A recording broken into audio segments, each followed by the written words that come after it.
Hey guys, कैसे हैं आप सब। I hope you are doing well. I am Sandeep, welcome to C circle. तो हमारा जो टेस्ट सीरीज चल रहा है यूपी पीसीएस 2021 के लिए, और ये ध्येय आईएएस का टेस्ट सीरीज है। ठीक है, तो ये बेस्ट टेस्ट सीरीज होता है हमारे लिए, और इसके साथ साथ हम लोग दृष्टि का भी टेस्ट सीरीज सॉल्व करेंगे इसमें। ठीक है, तो आप लोग अगर सहयोग करेंगे तो मैं ये तो पूरा टेस्ट, ये 15 टेस्ट हैं, ये करवाऊंगा, उसके साथ साथ दृष्टि का भी करवाऊंगा। और यार आप लोग बता रहे थे कि फुल टेस्ट, तो यार फुल टेस्ट अभी तो मैं नहीं करवा पाऊंगा, क्योंकि यार प्रॉब्लम हो जाती है थोड़ा सा ना गले में। जब लगातार 1 घंटे 1 डेढ़ घंटे बोलेंगे तो उसमें दिक्कत हो जाएगी। अभी थोड़ा सा टाइम रुक जाइए, उसके बाद हम लोग फुल भी सॉल्व करेंगे। ठीक है, क्योंकि कई वीडियो, हम 4 वीडियो लगभग लाते हैं दिन भर में, तो यार इतना नहीं हो पाएगा। ठीक है, तो आप लोग निश्चिंत रहिए, आगे अगर कुछ ऐसा हुआ तो मैं ज़रूर बनाने की कोशिश करूँगा। ठीक है, तो जो भी होगा आगे देख लेंगे। तब तक के लिए, जब तक के लिए ये चलता है, 1-2 हफ्ते मैनेज करो, उसके बाद देखते हैं। मतलब जून तक इसे मैनेज करो, जुलाई से देखो कुछ न कुछ करेंगे इसका भी सलूशन। ठीक है,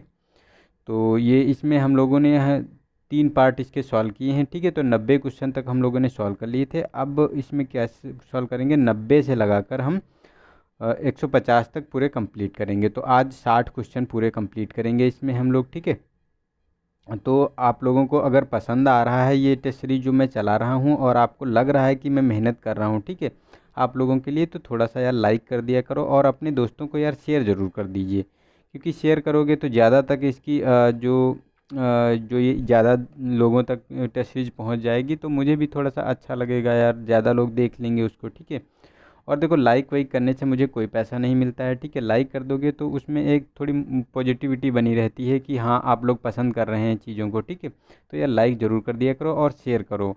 और आपको लगता है कि अगर सही में ऑथेंटिक चीज़ आप लोगों को मिल रही है तो इसको ज़रूर शेयर करो। जो भी आप लोगों के दोस्त, फ्रेंड या मित्र जो भी हैं, जो कलीग हैं आपके साथ जो तैयारी कर रहे हैं, तो उनके साथ ज़रूर इसको शेयर करो। ठीक है, तो मैं इसको कंटिन्यू रखूँगा, और जो भी होगा, अभी तो 50-50 क्वेश्चन सॉल्व करवा रहा हूँ, उसके बाद मैं इसमें लाऊंगा पूरी टेस्ट सीरीज भी लाऊंगा। आप लोग जून तक जो है इसे थोड़ा सा मैनेज कर लीजिए।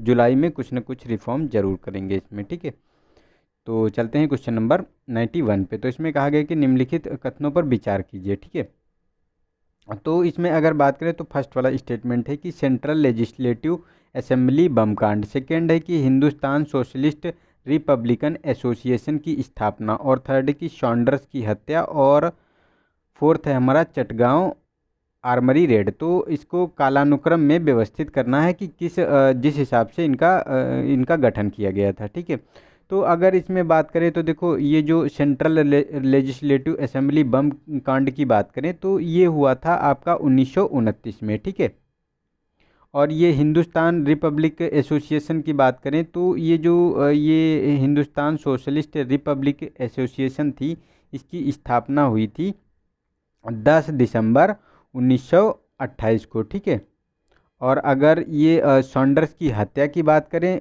तो ये 17 दिसंबर 1928 को देखने को मिली थी। ठीक है, और ये जो चटगांव आर्मरी रेड थी तो ये आपको देखने को मिली थी 1930 में। तो अगर हम इसको व्यवस्थित करने की बात करें तो इसमें देखो सबसे पहले कौन सी घटना हुई, तो 1928 में हुई है 10 दिसंबर, तो हिंदुस्तान रिपब्लिकन एसोसिएशन आएगा। सेकेंड पोजीशन पे आपकी आ जाएगी जो ये 17 दिसंबर 1928 को। ठीक है, सॉन्डर्स की हत्या हो गई उसके तुरंत बाद, और उसके बाद आपका लेजिस्लेटिव असेंबली बम कांड है, और फिर चटगांव आर्मरी रेड है। तो हमारा 2-3-1-4 स्टेटमेंट हमारा सही है। तो हमारा 2-3-1-4, तो हमारा डी वाला ऑप्शन इसका सही हो गया। ठीक है, नेक्स्ट है हमारा 92nd क्वेश्चन नंबर। तो इसमें कहा गया कि निम्नलिखित में से किस एक रिपोर्ट में पहली बार प्राथमिक शिक्षा पर जोर दिया गया था। तो ए ऑप्शन है रैले कमीशन, बी है वुड डिस्पैच, और सी है हंटर कमीशन, और डी है हार्टोंग समिति।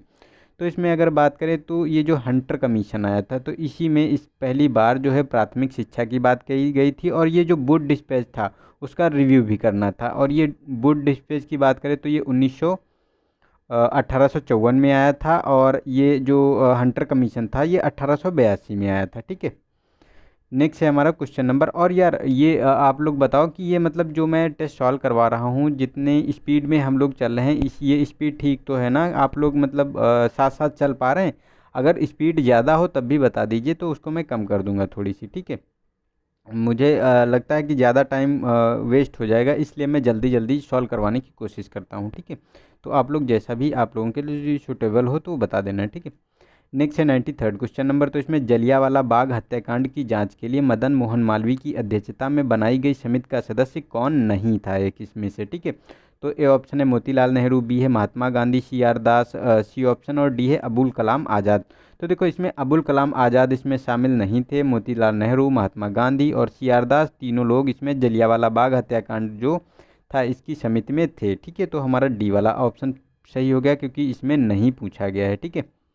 नेक्स्ट है हमारा क्वेश्चन नंबर 94। तो इसमें विचार करना है, कथन ए दिया हुआ है और कारण आर दिया हुआ है, ठीक है। तो सुरेंद्र नाथ बनर्जी के नेतृत्व में कांग्रेस के कुछ नेता मॉन्टेग्यू चेम्सफोर्ड सुधार को स्वीकार करने के पक्ष में थे। सेकेंड है कि सुरेंद्र नाथ बनर्जी ने कांग्रेस छोड़कर इंडियन लिबरल एसोसिएशन की स्थापना की थी। तो देखो ये दोनों जो कारण और कथन दोनों सही हैं, लेकिन जो है कथन कारण की व्याख्या नहीं कर रहा है, तो हमारा बी वाला ऑप्शन इसका सही हो जाएगा। व्याख्या नहीं करता है, लेकिन कथन और कारण दोनों सही हैं इसमें। नेक्स्ट है हमारा 95 क्वेश्चन नंबर। तो इसमें सूची 1 को सूची 2 से मिलान करना है। तो इसमें विद्रोह और राज्य दिए हुए हैं। तो बेलू थप्पी विद्रोह की बात करें झारखंड, और कोल विद्रोह केरल, अहोम विद्रोह बंगाल और तेभागा असम। तो इसको अगर मिलान करें तो देखो तेभागा आंदोलन ये बंगाल में हुआ था, ठीक है। और ये जो अहोम विद्रोह था ये असम में देखने को मिला था, कोल विद्रोह झारखंड में हुआ था और बेलूथप्पी ये केरल में हुआ था, ठीक है। तो हमारा 2 1 4 3 स्टेटमेंट सही होना चाहिए, ठीक है। तो 2 1 4 3 तो हमारा डी वाला ऑप्शन इसका सही हो गया, ठीक है। नेक्स्ट है हमारा क्वेश्चन नंबर 96। तो इसमें कहा गया है कि समुद्रगुप्त को मिली उपाधियों के संबंध में निम्नलिखित कथन में से कौन सा सही है, ठीक है। तो फर्स्ट है कि स्टेटमेंट धर्म प्रचार बंधु, सेकंड है कि कविराज, और थर्ड है कि भारत का नेपोलियन। तो देखो अगर समुद्रगुप्त के बारे में बात करें तो इन्हें धर्म प्रचार बंधु भी कहा गया है, जो इलाहाबाद प्रशस्ति था, ठीक है, उसमें कहा गया है। और कविराज भी इन्हें कहा गया है, क्योंकि ये जो जो इनके सिक्के इनके समय चलाए गए थे उसमें जो साक्ष्य प्राप्त हुए हैं ये बीड़ा बजाते हुए उसमें दिखाया गया इनको है, ठीक है। तो कविराज भी कहा जाता था और भारत का नेपोलियन भी इन्हें कहा जाता था, क्योंकि जो बिसेंट स्मिथ है इन्होंने इन्हें भारत का नेपोलियन कहा है। तो ये तीनों स्टेटमेंट हमारे सही हैं, तो हमारा सी वाला ऑप्शन इसका सही हो गया, ठीक है। नेक्स्ट है 97।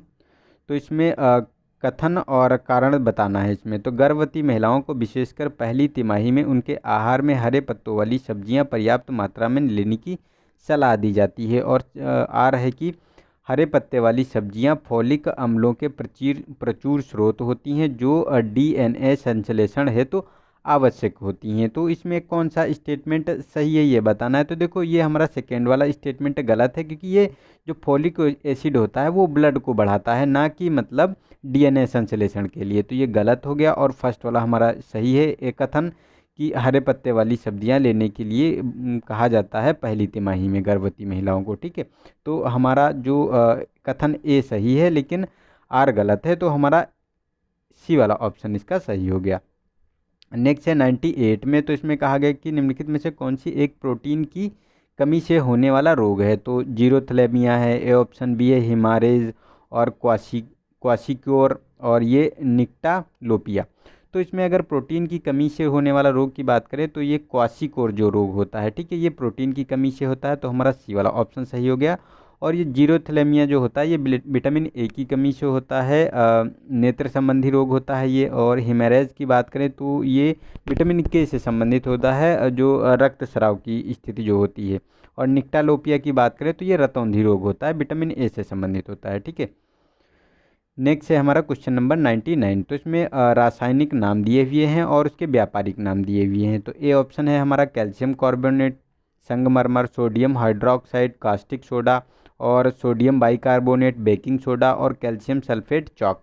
तो देखो अगर इसमें कौन सा बेमेल है ये बताना है इसमें, ठीक है। तो बेमेल की बात करें तो कैल्शियम सल्फेट को जो अगर इसका व्यापारिक नाम की बात करें तो इसका व्यापारिक नाम है जिप्सम, ठीक है। तो इसे जिप्सम कहते हैं, लेकिन चाक को तो कैल्शियम कार्बोनेट होता है इसका रासायनिक नाम। तो ये हमारा गलत हो गया, तो ये डी वाला ऑप्शन सही है। और कैल्शियम कार्बोनेट संगमरमर का बना होता है और ये इसका व्यापारिक नाम होता है, ठीक है। और सोडियम हाइड्रोक्साइड की बात करें तो ये कास्टिक सोडा होता है और सोडियम बाइकार्बोनेट बेकिंग सोडा होता है, ठीक है। तो ये तीनों ऊपर के ऑप्शन सही हैं, हमारा डी गलत हो गया।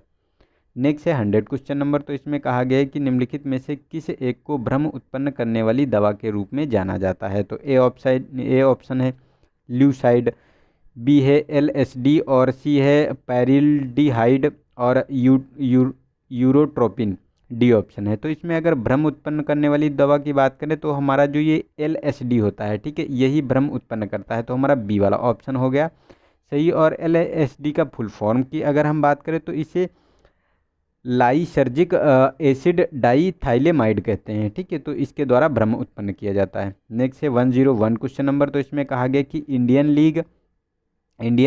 ईस्ट इंडियन एसोसिएशन और पूना सार्वजनिक सभा, बॉम्बे प्रेसिडेंसी एसोसिएशन, तो इसमें बताना है कि इन संगठनों को उसकी स्थापना के सही कालानुक्रम में व्यवस्थित करना है, ठीक है। इसमें अगर इंडियन लीग की बात करें, तो अगर इंडियन लीग की बात करें तो इसकी स्थापना हुई थी 1875 में, ठीक है। और ईस्ट इंडिया एसोसिएशन की अगर हम इसमें बात करें तो इसकी स्थापना हुई थी 1866 में। और जो ये पूना सार्वजनिक सभा थी इसकी स्थापना हुई थी 1867 में, ठीक है। और ये बॉम्बे प्रेसिडेंसी एसोसिएशन की अगर हम बात करें तो इसकी स्थापना हुई थी 1885 में, ठीक है, 1885 में। तो इसमें हमारा जो ऑप्शन सही होना है, कालानुक्रम में अगर इसको व्यवस्थित करना है तो सबसे पहले देखो इसमें किसकी स्थापना हुई है, 1866 में जो ये ईस्ट इंडिया एसोसिएशन है, उसके बाद पूना सार्वजनिक सभा आएगी और उसके बाद ये इंडियन लीग है और फिर बॉम्बे प्रेसिडेंसी एसोसिएशन है, ठीक है। तो हमारा 2 3 1 4 होना चाहिए, तो 2 3 1 4 ऑप्शन होना चाहिए, तो हमारा सी वाला ऑप्शन इसका सही हो गया, ठीक है। और ये सारे जितने भी संगठन थे इसकी स्थापना जो इंडियन नेशनल कांग्रेस थी उससे पहले सबकी हुई थी, ठीक है। नेक्स्ट है 102 क्वेश्चन नंबर। तो इसमें गुटेनबर्ग असंबद्धता के बारे में बताना है, ठीक है। तो फर्स्ट ऑप्शन है कि मेंटल एवं आंतरिक कोर के बीच होती है, सेकेंड है कि मेंटल और बाह्य कोर के बीच होती है, सी है कि आंतरिक कोर और बाह्य कोर के बीच होती है, और डी है क्रस्ट और मेंटल के बीच में होती है, ठीक है। तो इसमें अगर हम बात करें तो ये जो गुटेनबर्ग असंबद्धता होती है ये आंतरिक कोर और बाह्य कोर के बीच में होती है, ठीक है। तो हमारा सी वाला ऑप्शन इसका सही हो गया, ठीक है। और ये जो असंबद्धता होती है और मोहोरोबिक जो होती है वो क्रस्ट और मेंटल के बीच में होती है, तो ये भी क्वेश्चन पूछा जा सकता है आप लोगों से, ठीक है। नेक्स्ट है हमारा क्वेश्चन नंबर 103। तो इसमें हुमायूं और अफगानों के मध्य लड़े गए निम्नलिखित युद्धों का सही क्रमकूट के माध्यम से चयन करना है। तो इसमें चौसा का युद्ध है, कन्नौज का युद्ध है और दोराहा का युद्ध है। तो देखो हुमायूं ने अफगानों से के साथ सबसे पहले जो ये चौसा का युद्ध लड़ा था जो 1532 में, ठीक है, ये 1532 में इसके द्वारा लड़ा गया था। और कन्नौज की युद्ध की बात करें तो ये लड़ा गया था 1540 में, ठीक है। और ये जो चौसा का युद्ध था ये 1539 में लड़ा गया था। तो इसको अगर कालक्रम में व्यवस्थित करें तो हमारा फर्स्ट मतलब तीसरा, पहला और दूसरा होना चाहिए। तो हमारा तीसरा, पहला और दूसरा, तो हमारा डी वाला ऑप्शन इसका सही हो गया, ठीक है। नेक्स्ट है हमारा 104 क्वेश्चन नंबर। तो इसमें कहा गया है कि भारत में प्रमुख सुधार आंदोलन के रूप में स्थापित ब्रह्म समाज ने निम्नलिखित में से किस मत का समर्थन नहीं किया है। तो फर्स्ट ऑप्शन है हमारा एकेश्वरवाद, बी है वेदों की मान्यता और स्वनिर्देशित कर्म का सिद्धांत, और डी है इनमें से कोई नहीं। तो देखो वेदों की मान्यता इन्होंने स्वीकार नहीं की है, तो हमारा बी वाला ऑप्शन सही हो गया। और ये एकेश्वरवादी थे और स्वनिर्देशन कर्म के सिद्धांत को मानते थे, और ये कर्म कांड, पूजा इन सब का विरोध करते थे, ठीक है। तो हमारा बी वाला ऑप्शन सही हो गया इसका, ठीक है। नेक्स्ट है हमारा 105। तो इसमें कहा गया कि निम्नलिखित युग्मों में से कौन सा सही सुमेलित है। तो फर्स्ट है कि परम भागवत, चंद्रगुप्त प्रथम, इलाहाबाद स्तंभलेख, समुद्रगुप्त और 4 अश्वमेध यज्ञ तो प्रवर्सन। तो देखो 4 अश्वमेध यज्ञ थे, तो यज्ञ जो करवाए गए थे ये प्रवर्सन के द्वारा करवाए गए थे, तो ये हमारा सही है थर्ड स्टेटमेंट, ठीक है। सेकेंड भी सही है क्योंकि इलाहाबाद स्तंभलेख से समुद्रगुप्त के बारे में जानकारी मिलती है। लेकिन जो परम भागवत की जो उपाधि थी तो ये चंद्रगुप्त प्रथम नहीं, ये सेकेंड, जो चंद्रगुप्त सेकेंड थे इनके द्वारा धारण की गई थी। तो ये हमारा गलत हो गया। तो 2 और 3 स्टेटमेंट सही है, तो बी वाला ऑप्शन सही हो गया। नेक्स्ट है हमारा क्वेश्चन नंबर 106। तो इसमें बताना है कि कौन सा स्टेटमेंट सही सुमेलित नहीं है। ठीक है, तो प्रावधान दिए हुए हैं और अनुच्छेद दिए हुए हैं। तो फर्स्ट है कि बच्चों के लिए मुफ्त एवं अनिवार्य शिक्षा, तो आर्टिकल 45, और राष्ट्रपति के अध्यादेश जारी करने की शक्ति, तो आर्टिकल 123। और सी ऑप्शन है कि कार्य करने हेतु सही एवं मानवीय स्थिति, तो आर्टिकल 42। और जो डी ऑप्शन है कि कार्य का अधिकार, तो 43। तो इसमें अगर बात करें सुमेलित नहीं है, तो देखो ये डी वाला ऑप्शन ये गलत है, क्योंकि जो कार्य करने का अधिकार होता है ये आपको देखने को मिलेगा ये जो आर्टिकल 41 होता है इसके अंतर्गत। ठीक है, तो ये हमारा गलत हो गया। तो हमारा डी वाला ऑप्शन इसका सही हो गया, क्योंकि गलत पूछा गया है। और बच्चों के लिए मुफ्त अनिवार्य शिक्षा की बात करें तो आर्टिकल 45 है, और अध्यादेश जारी करता है राष्ट्रपति आर्टिकल 123 के अंतर्गत, और कार्य करने की सही और मानवीय स्थिति आर्टिकल 42 में होती है। ठीक है, नेक्स्ट है 107। तो इसमें कहा गया कि निम्नलिखित कूटों की सहायता से उत्तर देना है। तो कथन ए है और कारण आर है। तो संसद के लिए राष्ट्रपति का अभिभाषण केंद्रीय मंत्रिमंडल द्वारा तैयार किया जाता है। ठीक है, और सेकेंड है कि वास्तविक कार्यपालिका शक्ति केंद्रीय मंत्रिमंडल में निहित होती है। तो देखो ये जो वास्तविक कार्यपालिका की शक्ति होती है ये तो आपको मंत्रिमंडल में देखने को मिलेगी, और ये इनका जो अभिभाषण होता है राष्ट्रपति का, ठीक है, तो ये भी इनके द्वारा तैयार किया जाता है। ठीक है, तो ये जो दोनों स्टेटमेंट सही हैं इसमें। ठीक है, और जो ये दोनों स्टेटमेंट इसके सही हैं, और कथन ए आर की व्याख्या भी करता है। तो हमारा ए वाला ऑप्शन इसका सही हो गया। ठीक है, नेक्स्ट है हमारा क्वेश्चन नंबर 108। तो इसमें देश में सेबी द्वारा सर्वप्रथम म्यूचुअल फंड रेगुलेटरी कब पारित किया गया था? तो आर्टिकल 1995, ऑप्शन ए में है 1995, ऑप्शन बी है 2002, और सी है 1993, और डी है 1987। तो देखो ये सी वाला ऑप्शन सही है। इसे 1993 में जो सेबी द्वारा म्यूचुअल फंड रेगुलेटरी पारित किया गया था। ठीक है, नेक्स्ट है हमारा 109। तो इसमें कहा गया कि निम्नलिखित में से कौन सा एक यूनिवर्सल बेसिक इनकम का नकारात्मक प्रभाव हो सकता है? तो फर्स्ट है कि गरीबी में वृद्धि, सेकेंड है कि वित्तीय समावेशन में सुधार, और सी है कि प्रशासनिक भार में वृद्धि और बाजार जोखिमों का उत्पन्न होना। ठीक है, तो इसमें देखो जो ये बाजार जोखिम उत्पन्न होते हैं इनसे जो है ये यूनिवर्सल बेसिक इनकम के लिए नकारात्मक है। ठीक है, तो ये हमारा डी वाला ऑप्शन सही हो गया, और ये दोनों हमारे सही हैं तीनों ऊपर के स्टेटमेंट। क्योंकि इसमें क्या होगा कि जब मनी की सप्लाई अधिक हो जाएगी तो ये हमारा डिमांड और सप्लाई वाली जो कंडीशन होती है वो फुलफिल नहीं हो पाएगी, मार्केट में मुद्रा ज़्यादा हो जाएगी, जिससे जो है असंतुलन पैदा होगा। ठीक है, नेक्स्ट है 1010। तो इसमें सैन्य बलों और अर्धसैन्य बलों के मूल अधिकारों पर प्रतिबंध लगाने का अधिकार प्राप्त है। तो फर्स्ट है कि राष्ट्रपति को, सेकंड है कि उच्चतम न्यायालय को, और सी है कि उच्चतम न्यायालय को, और संसद को। तो इसमें अगर बात करें तो ये डी वाला ऑप्शन है। ये संसद जो होती है इसके द्वारा कानून बनाया जा सकता है सैन्य बलों और अर्धसैन्य बलों के लिए, और ये आर्टिकल 34 के अंतर्गत ये कानून बनाता है। ठीक है, नेक्स्ट है 111। ठीक है, मतलब 111। तो पारिस्थितिकी तंत्र के अजैव और जैविक घटकों के मध्य संबंध को कहते हैं। तो हेलियोपैक्टिक कहते हैं, होलोकाइनोसिस कहते हैं। ठीक है, और हेट्रोट्रॉप्स कहते हैं, या शोले रिलेशन कहते हैं। ठीक है, तो इसमें अगर अजैविक और जैविक घटकों के मध्य संबंध की बात करें तो इसको होलोकाइनोसिस कहते हैं। ठीक है, होलोकाइनोसिस कहते हैं जैविक और अजैविक घटकों के बीच के संबंध को। ठीक है, नेक्स्ट है 112 क्वेश्चन नंबर। तो इसमें मॉन्ट्रेक्स रिकॉर्ड का संबंध आर्द्र भूमि स्थलों से है, और सेकेंड है कि मॉन्ट्रेक्स स्विट्जरलैंड में स्थित है। तो ये दोनों स्टेटमेंट सही हैं, क्योंकि मॉन्ट्रेक्स रिकॉर्ड जो होता है ये आर्द्र भूमि स्थल से संबंधित है, और मॉन्ट्रेक्स जो होता है ये स्विट्जरलैंड में स्थित है। तो ये हमारा सी वाला ऑप्शन सही हो गया इसका।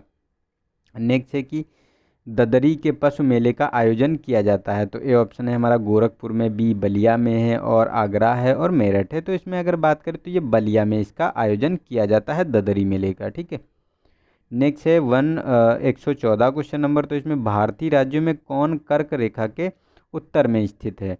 तो ए ऑप्शन है महाराष्ट्र, बी है उड़ीसा, सी है छत्तीसगढ़ और डी है मेघालय। तो देखो अगर कर्क रेखा के उत्तर में अगर बात करें तो ये डी वाला ऑप्शन है, क्योंकि ये मेघालय जो है ये कर्क रेखा के उत्तर में स्थित है। और जो ये उड़ीसा जो है ये आपको दक्षिण में देखने को मिलेगा, ठीक है। छत्तीसगढ़ से ये तो पास ही होता है और महाराष्ट्र ये दक्षिण में देखने को मिलेगा, ठीक है। और इसमें देखो ये टोटल इसमें जो राज्य होते हैं ये टोटल 8 राज्य हैं जिससे कर्क रेखा गुजरती है। इसमें देखो गुजरात है, राजस्थान है, एमपी है, छत्तीसगढ़ है, झारखंड है, उड़ीसा है, वेस्ट बंगाल है और त्रिपुरा तथा मिजोरम है, ठीक है। तो ये आपको देखने को मिलते हैं इसमें, ठीक है। नेक्स्ट है 115 क्वेश्चन नंबर। तो इसमें कहा गया कि भारत में जनसंख्या स्थिरता की स्थिति प्राप्त करने के लिए प्रजनन दर होनी चाहिए। तो कितनी होनी चाहिए ताकि जो है जनसंख्या स्थिर हो सके, ठीक है। तो 2.1, 3.4, सी ऑप्शन है 2.1 और डी है 2.8। तो इसमें देखो 2.1 होनी चाहिए, तो हम मतलब एक सस्टेनेबल वे में हमारी जनसंख्या बढ़ेगी, ना ज़्यादा बढ़ेगी ना कम बढ़ेगी, ठीक है। नेक्स्ट है 116 क्वेश्चन नंबर। तो इसमें ग्रहों में से कौन सा एक आकार के अनुसार घटते क्रम में सबसे छोटा है। तो इसमें ए ऑप्शन है हमारा बृहस्पति, बी है वरुण, सी है पृथ्वी और डी है शनि। तो इसमें अगर बात करें कि सबसे छोटे की बात, तो इसमें देखो सबसे बड़ा इसमें बृहस्पति है और उसके बाद शनि है, फिर वरुण है और उसके बाद पृथ्वी सबसे छोटा है इनमें से है, ठीक है। तो हमारा डी वाला ऑप्शन हो गया। और वैसे अगर सबसे छोटे की बात करें तो जो बुध ग्रह होता है वो सबसे छोटा होता है, ठीक है। और सबसे बड़ा बृहस्पति होता है, ठीक है। नेक्स्ट है हमारा 117 क्वेश्चन नंबर। तो इसमें कहा गया कि निम्नलिखित में से कौन सी एक संस्था वैश्विक वित्तीय स्थिरता रिपोर्ट तैयार करती है। तो ए ऑप्शन है अंतर्राष्ट्रीय मुद्रा कोष, बी है अनटाक्ड और विश्व व्यापार संगठन, डी है इनमें से कोई नहीं। तो देखो आईएमएफ द्वारा वित्तीय स्थिरता रिपोर्ट जारी की जाती है, ठीक है, प्रतिवर्ष। तो ये हमारा ए ऑप्शन सही हो गया। नेक्स्ट है हमारा 118 क्वेश्चन नंबर। तो इसमें रिजर्व ट्रेंच स्थिति का संबंध प्राय किसके साथ संबंधित है। ए ऑप्शन है हमारा reserve bank of India, B है federal reserve bank of America और सी है वर्ल्ड बैंक और डी है आईएमएफ। तो देखो ये डी वाला ऑप्शन सही है, ये आईएमएफ से संबंधित है। और ये रिजर्व ट्रेंच होता क्या है, तो ये जो आईएमएफ के जो सदस्य हैं उनके लिए एक कोटा होता है, ठीक है।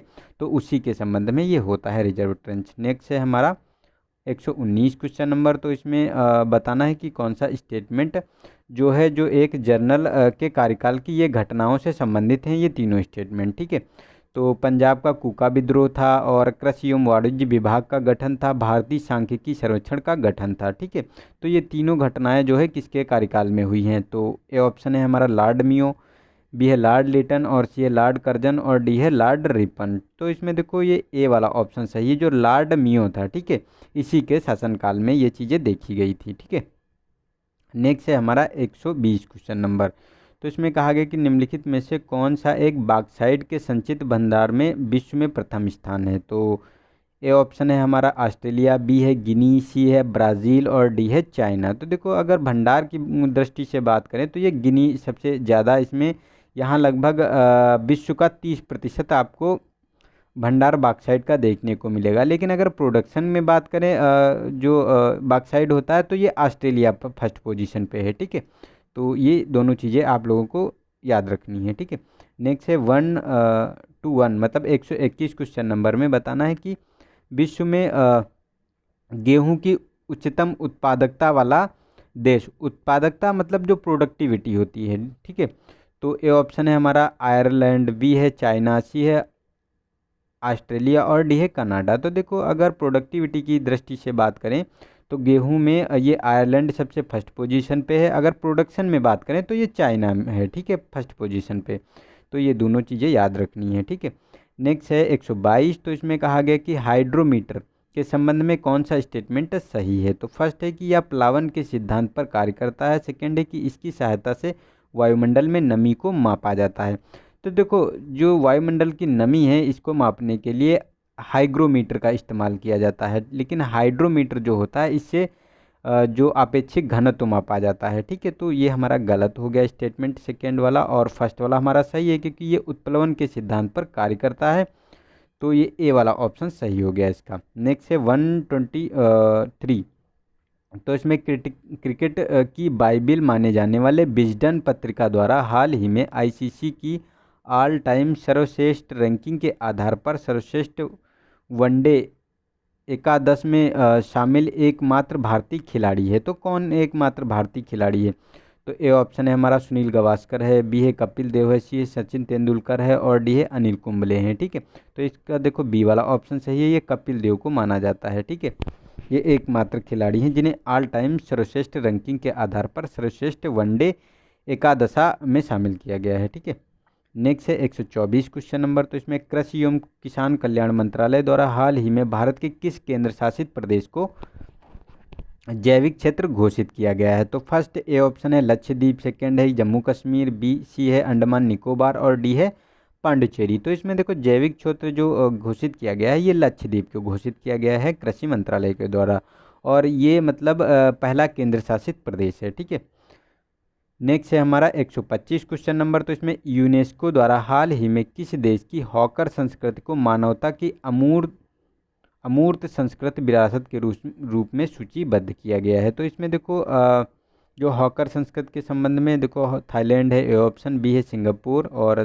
सी है मालदीव और डी है मॉरिशस। तो ये देखो ये हॉकर संस्कृति थी, ये सिंगापुर की थी, तो उसे जो है अमूर्त संस्कृति के क्षेत्र रूप में यूनेस्को द्वारा निर्धारित किया गया है। ठीक है, नेक्स्ट है 126। तो इसमें कहा गया कि दिसंबर 2020 में निम्नलिखित में से किस राज्य सरकार ने भारत का पहला जो जेंडर हब स्थापित करने की घोषणा की है? तो ए ऑप्शन है केरल, बी है तमिलनाडु, सी है आंध्र प्रदेश और डी है पश्चिम बंगाल। तो देखो ये केरल में पहला जो है ट्रांसजेंडर हब स्थापित किया जाएगा।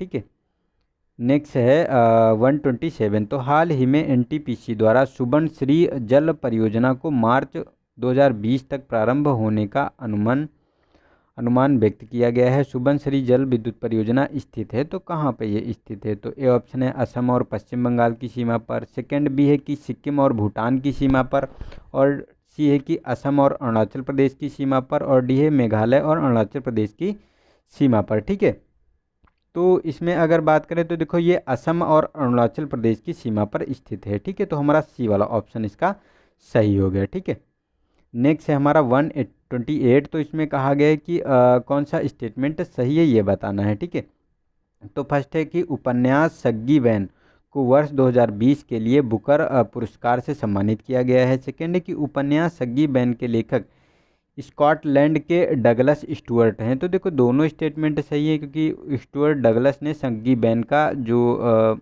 इसके लेखक हैं और इसीलिए इन्हें बुकर पुरस्कार से सम्मानित किया गया है। तो दोनों स्टेटमेंट सही है, तो सी वाला ऑप्शन हमारा सही है इसका। ठीक है, 129 क्वेश्चन नंबर। तो इसमें तेलंगाना द्वारा उच्च न्यायालय की पहली मुख्य न्यायाधीश कौन बनी है? ठीक है, तो हेमा कोहली हैं, सुधा चंद्रन है, एम फातिमा है और डी है सुंदरी जयवर्धन है। तो इसमें देखो ए वाला ऑप्शन सही है, जो हेमा कोहली हैं इन्हें ही मतलब जो तेलंगाना न्यायालय की जो पहली महिला मुख्य न्यायाधीश नियुक्त किया गया है। ठीक है, नेक्स्ट है 120।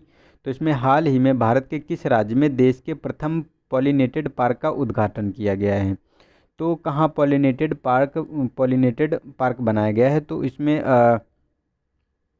ए ऑप्शन है हिमाचल प्रदेश, बी है कर्नाटक, सी है जम्मू कश्मीर और डी है उत्तराखंड। तो देखो पहला जो पॉलिनेटेड पार्क बनाया गया है ये उत्तराखंड में बनाया गया है। ठीक है, तो परागकण वाली जो प्रजातियां होती हैं उनको मतलब उनके रूप में जागरूकता प्रदान करने के लिए। ठीक है, और ये उत्तराखंड के हल्द्वानी में स्थित है। ठीक है, नेक्स्ट है 121। तो इसमें निम्नलिखित कथनों में से 5 आइज संगठन के संबंध में कौन सत्य है? ठीक है, तो इस संगठन का निर्माण उइगर लोगों पर चीन के प्रतिबंध पर नज़र रखने के लिए किया गया है, और इस संगठन में अमेरिका, ऑस्ट्रेलिया, कनाडा, ब्रिटेन और न्यूजीलैंड शामिल है। तो दोनों स्टेटमेंट सही हैं, इसमें ये Canada, America, Australia, Britain, New Zealand तीनों शामिल हैं, और जो ये चीन का उइगर समूह है उन्हीं पे जो मतलब जो नज़र रखने के लिए ये बनाए गए हैं। तो दोनों स्टेटमेंट सही हैं, तो हमारा सी वाला ऑप्शन इसका सही हो गया। ठीक है, नेक्स्ट है हमारा 132 क्वेश्चन नंबर। तो इसमें कहा गया कि हाल ही में भारत एवं किस देश के मध्य चिल्हाटी हल्दीबाड़ी रेल लिंक को पुनः खोलने की घोषणा की गई है?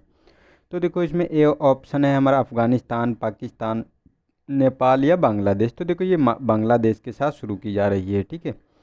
जो पहले बंद कर दिया गया था अब इसे स्टार्ट किया जा रहा है, ठीक है। और नेक्स्ट है हमारा 133, तो इसमें संयुक्त राष्ट्र विकास कार्यक्रम द्वारा जारी मानव विकास सूचकांक, ठीक है, 2022 में 189 देशों की सूची में भारत का स्थान रहा है। तो फर्स्ट है कि 131वां, 130वां और 99वां या फिर 141वां। तो देखो इसमें 131वां स्थान रहा है इंडिया का, ठीक है। और इसमें फर्स्ट पोजीशन की बात करें तो नॉर्वे इसमें फर्स्ट पोजीशन पे है, ठीक है। तो ये भी आप लोगों को नोट डाउन करना चाहिए, ठीक है। और आयरलैंड सेकंड और स्विट्ज़रलैंड थर्ड पोजीशन पे है, ठीक है।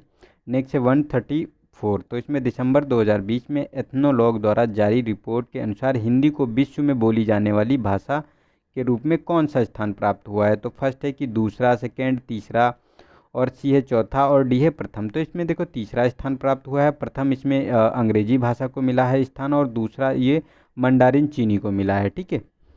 नेक्स्ट है 135 क्वेश्चन नंबर, तो इसमें लौह अयस्क क्षेत्र दिए हुए हैं और राज्य दिए हुए हैं, उन्हें हमें सुमेलित करना है, ठीक है। तो नाथरा की पाल गुजरात है, ठीक है। सेकेंड है कि थुर हुंडेर राजस्थान और पंछिरा बुरु झारखंड। तो देखो पंछिरा बुरु क्षेत्र है ये आपको लौह अयस्क क्षेत्र झारखंड में मिलेगा, और थुर हुंडेरू की बात करें तो ये राजस्थान में है। लेकिन जो ये नाथरा की पाल की बात करें तो ये भी राजस्थान में है, ना कि गुजरात में। तो ये हमारा गलत हो गया फर्स्ट स्टेटमेंट, सेकंड थर्ड सही है, तो हमारा बी वाला ऑप्शन इसका सही हो गया। नेक्स्ट है सिजगी। सिजगी क्या है? तो ये ऑप्शन है सूर्य और पृथ्वी, सूर्य पृथ्वी तथा चंद्रमा की एक ही सीधी की स्थिति रेखा में आना, ठीक है। सेकंड बी है सूर्य चंद्रमा के बीच की, सूर्य तथा चंद्रमा के बीच पृथ्वी की स्थिति, और सी है पृथ्वी के एक ओर सूर्य तथा चंद्रमा की स्थिति, और डी है कि सूर्य चंद्रमा की समकोणीय स्थिति। तो देखो सूर्य और चंद्रमा और पृथ्वी जब तीनों एक सीध में आ जाते हैं तो इसे सिजगी की स्थिति बोलते हैं। तो हमारा ए वाला ऑप्शन सही है। और सूर्य और चंद्रमा के बीच जब पृथ्वी आ जाती है तो इसे चंद्र ग्रहण कहते हैं, और पृथ्वी एक और सूर्य तथा चंद्रमा की स्थिति इसे सूर्य ग्रहण कहते हैं, ठीक है। तो इस प्रकार इसको डिवाइड किया गया है। नेक्स्ट है 137, तो इसमें कहा गया कि निम्नलिखित में से किस शासक ने अभिवादन का चार तस्लीम और जमी बोसी के तरीकों को अपनाया था। तो ए ऑप्शन है बाबर, बी है बलबन, सी है शाहजहां और डी है अकबर। तो देखो ये शाहजहां ने स्टार्ट किया था, ठीक है, चार तस्लीम और जमी बोसी, ठीक है। नेक्स्ट है 138, तो इसमें निम्नलिखित गुणों में से कौन सा सुमेलित नहीं है ये बताना है। तो ए ऑप्शन है हमारा संसदीय विशेषाधिकार ब्रिटेन से लिए गए हैं, तदर्थ न्यायाधीशों की नियुक्ति फ्रांस से, और सर्वोच्च न्यायालय का जो परामर्शी क्षेत्राधिकार है ऑस्ट्रेलिया से, और न्यायिक पुनर्वलोकन की शक्ति है अमेरिका से। तो देखो अगर ये न्यायिक पुनर्वलोकन की शक्ति अमेरिका से ली गई है, लेकिन जो सर्वोच्च न्यायालय का परामर्शी क्षेत्राधिकार है ये ऑस्ट्रेलिया से नहीं, ये कनाडा से लिया गया है, ठीक है। तो ये हमारा गलत हो गया। और ब्रिटेन से संसदीय विशेषाधिकार और जो तदर्थ न्यायाधीश की नियुक्ति है ये फ्रांस से लिए गए हैं। तो हमारा सी वाला ऑप्शन ये गलत हो गया और यही हमारा सही हो गया, ठीक है। नेक्स्ट है 139, तो इसमें वित्तीय स्थिरता एवं विकास परिषद का अध्यक्ष होता है। तो ए ऑप्शन है वित्त सचिव, बी है मुख्य आर्थिक सलाहकार, आरबीआई का प्रमुख और केंद्रीय वित्त मंत्री। तो देखो ये जो वित्तीय स्थिरता एवं विकास परिषद होती है इसका अध्यक्ष केंद्रीय वित्त मंत्री होता है। तो हमारा डी वाला ऑप्शन इसका सही हो गया। नेक्स्ट है 140, तो इसमें कहा गया कि दिसंबर 2020 में प्रतिष्ठित टाइम पत्रिका द्वारा निम्नलिखित में से किसे time person of the year 2020 चुना गया है, ठीक है। तो time person of the year 2020 किसे चुना गया है? तो जो बाइडन को, कमला हैरिस को, डोनाल्ड ट्रंप को, या फिर ए और बी दोनों को। तो देखो ये डी वाला ऑप्शन सही है, ये ए और बी दोनों, यानी जो बाइडन और कमला हैरिस दोनों को ये इसमें किया गया है, क्योंकि कमला हैरिस जो अमेरिका की उपराष्ट्रपति बनी हैं और जो बाइडन जो अमेरिका के राष्ट्रपति बने हैं, ठीक है। तो दोनों को इसमें शामिल किया गया है। नेक्स्ट है 141, तो इसमें कहा गया कि निम्नलिखित हाल ही में जारी किए गए जलवायु प्रदर्शन सूचकांक 2020 के संबंध में निम्नलिखित में से कौन सा सत्य है? तो फर्स्ट है कि वर्ष 2020 में भारत का इस सूचकांक में 9वां स्थान है। सेकेंड है कि वर्ष 2019 में इस सूचकांक में भारत का स्थान 10वां था और अमेरिका 61वें स्थान पर 61th पोजीशन पर सबसे खराब प्रदर्शन करने वाला देश बना है। तो देखो अगर स्टेटमेंट की बात करें तो थर्ड वाला तो हमारा सही है, क्योंकि अमेरिका 61वें पोजीशन पर आया है जिसकी सबसे खराब स्थिति है, ठीक है। लेकिन अगर इंडिया की बात करें तो इसकी 2010 में 10वीं रैंक थी और 2019 में 9वीं रैंक थी। ठीक है, तो ये दोनों स्टेटमेंट अपोजिट हो गए हमारे, तो ये गलत हो गए। तो हमारा सी ऑप्शन सही हो गया, केवल थर्ड स्टेटमेंट। ठीक है, नेक्स्ट है 142। तो हाल ही में भारत ने किस देश की नौसेना के साथ मिलकर पास एक्स अभ्यास का आयोजन संपन्न किया है?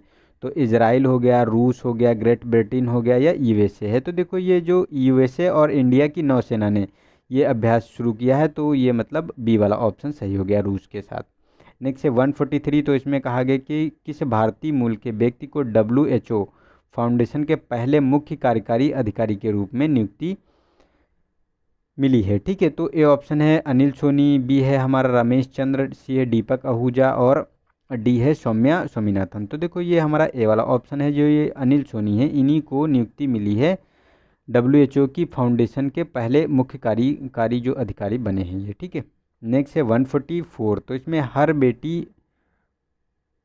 हर महिला का सम्मान सुनिश्चित करने हेतु निम्नलिखित में से किस एक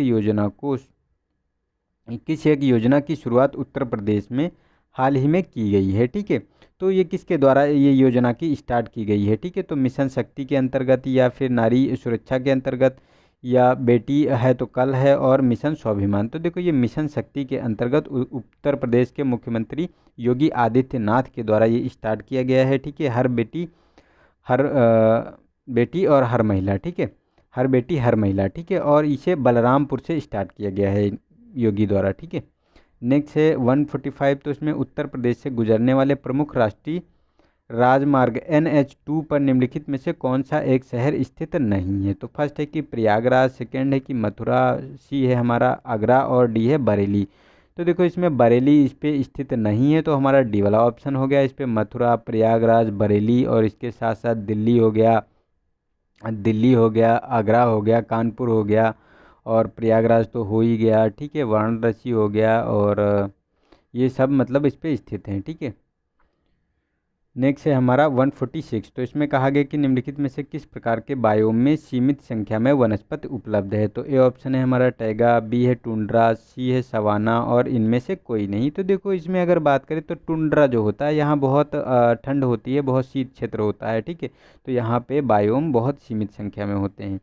नेक्स्ट है 147। तो इसमें कहा गया कि निम्नलिखित में से कौन से केंद्र सरकार द्वारा हाल ही में मनाए गए राष्ट्रीय सुशासन दिवस के संबंध में सत्य है? तो फर्स्ट है कि यह दिवस श्यामा प्रसाद मुखर्जी के जन्म दिवस के अवसर पर प्रतिवर्ष मनाया जाता है। ठीक है, और सेकेंड है कि यह दिवस 25 दिसंबर को मनाया जाता है।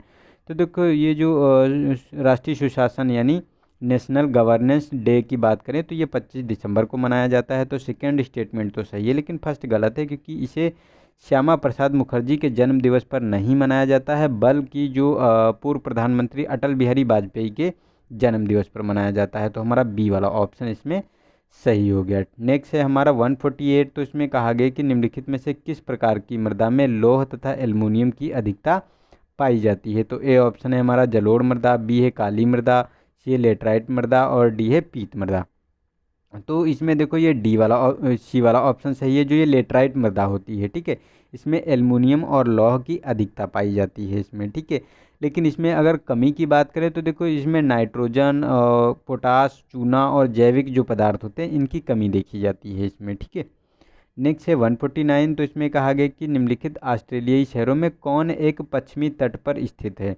तो पर्थ है ए ऑप्शन, बी है ब्रिस्बेन, और सिडनी, मेलबर्न। तो इसमें अगर पश्चिमी तट की बात करें तो ये जो पर्थ होता है ये स्थित है, और ब्रिस्बेन, मेलबर्न, सिडनी ये पूर्वी तट पर देखने को मिलेंगे। ठीक है, नेक्स्ट है हमारा 150 क्वेश्चन नंबर। तो इसमें कहा गया कि चालू खाते घाटे को कम करने में निम्नलिखित में से कौन सा एक सहायक नहीं है? ठीक है, तो घरेलू मुद्रा का अवमूल्यन, सेकेंड है कि प्रत्यक्ष विदेशी निवेश को बढ़ावा देना, और निर्यात को मिलने वाली आर्थिक सहायता में कटौती करना, और निर्यात को बढ़ावा देना। तो देखो निर्यात को मिलने वाली आर्थिक सहायता में अगर हम कटौती करेंगे तो ये हमारे चालू खाते घाटे को और बढ़ाएगा। ठीक है, ना कि कम करेगा ये। ठीक है, तो हमारा सी वाला ऑप्शन सही हो गया, क्योंकि इससे जो सब्सिडी मिलती है तो अगर उसको रोक दिया जाएगा तो जो निर्यात करने वाले जो निर्यातक होते हैं व्यापारी, ठीक है, तो जब उनको सुविधाएं नहीं मिलेंगी तो वो जो माल निर्यात करते थे वो अब देश के अंदर ही रहेगा। ठीक है, तो वो जो है हमको विदेशी मुद्रा प्राप्त नहीं होगी, जिससे जो है चालू खाता घाटा और बढ़ेगा, ठीक है। और निर्यात से बढ़ावा से तो हमको पैसे मतलब और विदेशी मुद्रा मिलेगी डॉलर में, तो ये चालू घाटा कम होगा। अवमूल्यन करने से ये निर्यात बढ़ता है, ठीक है। और प्रत्यक्ष विदेशी निवेश को बढ़ावा देना, तो इससे भी हमारे यहाँ जो इन्वेस्ट होता है पैसे का, तो इससे भी चालू खाता घाटा कम होता है, ठीक है। तो हमारे यहाँ बैलेंस ऑफ पेमेंट कंट्रोल रहता है, ठीक है। तो इस प्रकार हम लोगों ने 150 क्वेश्चन टोटल पूरे कर लिए हैं, ठीक है। और आगे जो भी होगा, वैसे तो अभी मैं जो जून में तो अभी नहीं कर सकता हूँ, क्योंकि मैं देखो झूठा वादा करने वाला नहीं हूँ, जो भी करूँगा सही करूँगा, ठीक है। और जून में तो आपको देखने को मिलेगा इसी तरह चलेगा, ठीक है। लेकिन अगर जुलाई से देखते हैं तो अगर हो सकेगा तो मैं पूरा फुल टेस्ट बनाने की कोशिश करूँगा, ठीक है। तो आप लोग इसके लिए निश्चिंत रहिए। तो आज के लिए इतना ही, और मिलते हैं नेक्स्ट वीडियो में। तब तक के लिए नमस्कार, जय हिंद, जय भारत।